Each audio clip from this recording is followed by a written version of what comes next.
This is Pastor Michael Hoggard, pastor of Bethel Church in Festus, Missouri, and head of prophetic research ministry with another Watchman video broadcast. We have Wikileaks, we have Barack Obama, we have UFOs, and all kinds of stuff to deal with. This caught my attention this week, and I want us to just think about this for a minute. Leaked cable reveals Obama sent to 2012 Alice bunker due to Norway spiral. Now, I don't know if you remember this. We talked about this, and at the time, I didn't know what this was. I still don't know what it is. Bunch of spirals and lights in the sky, and somebody suggested to me that it was a NASA project called Blue Beam. I have somebody, one of our watchers, working on this right now, and I need your help.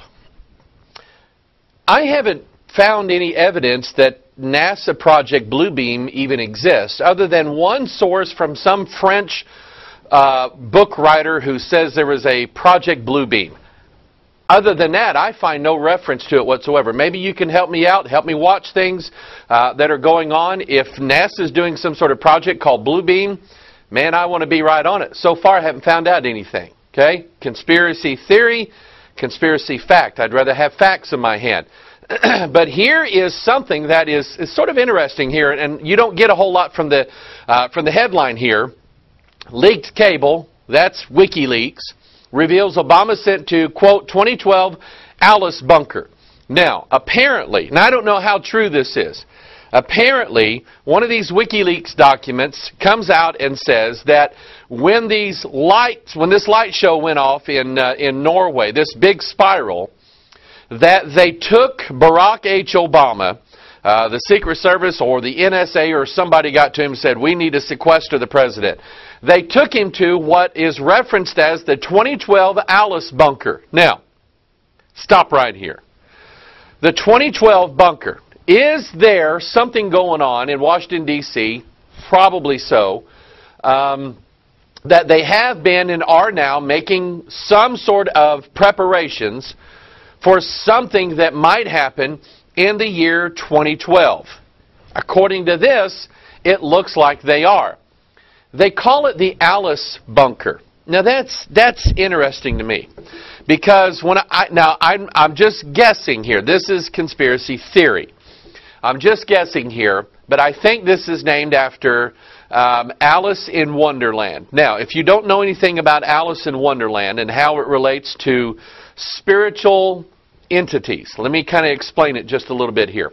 Alice in Wonderland, Alice's Adventures in the Looking Glass, and so on, they were written by a British novelist by the name of Lewis Carroll. Actually, Lewis Carroll was not his real name. He was a British mathematician, and in Alice in the Wonderland, he was theorizing on what it would be like to go into, are you ready for this, to go into the fourth dimension. Remember, from our Bible study on the King James Code, when we're dealing with the number 4, the Bible's teaching us, by way of the number 4, about a spiritual realm that is beyond the realm, the three-dimensional realm that you and I live in right now. The Bible teaches us about a fourth dimension, and if you don't like that term, just call it the spirit realm. This is where resides principalities, powers, rulers of darkness, and spiritual wickedness in high places. That's what the fourth dimension or the spiritual realm is all about. Some people speculate that this large collider that they have in Europe is supposed to open up some sort of portal into the other universe or the other dimension or whatever it is. Some speculate that this is NASA's Blue Beam that actually opened up a portal into this other dimension. Don't know yet. Don't have all the facts laid out yet. But apparently, according to this, when this event took place, they took President Barack H. Obama into what they're calling their secret 2012 Alice bunker. Remember, Alice went into a hole in the ground and entered into the fourth dimension. That's what that's all about. It's conspiracy theory right now. We look for evidence that'll make it conspiracy fact. Here's several of you sent this to me. Big Sis invades Walmart. If you see something, say something. Department of Homeland Insecurity Secretary Janet Napolitano today announcing the expansion of the Department's national If You See Something, Say Something campaign to hundreds of Walmart stores across the country, launching a new partnership between Department of Homeland Security and Walmart to help the American public play an active role in ensuring the safety and security of our nation. And basically what this is going to turn out to be is, if you don't like the person that's standing in line in front of you, tell on them. Get them into a lot of trouble. It's the world we live in right now. I don't know how... I'm remembering a song. You know, I ought to do this and put it on our blog. It's a song about... It's a Christian song about standing in line at Walmart. I don't know if you've ever heard this song or not. There's nothing worse than standing in line at Walmart, especially at Christmas and Valentine's and all this stuff. And we get kind of upset with people. If we don't like somebody in line, maybe I could tell big sis on her. You know how we are. Whereas when we're kids, we used to like to get our kids, our siblings in trouble. I'm telling Mom. I'm telling Mom on you. That's what this is setting up. We're setting ourselves up in this country. We're setting ourselves up in this country to go tell on everybody that we don't like, to turn them in.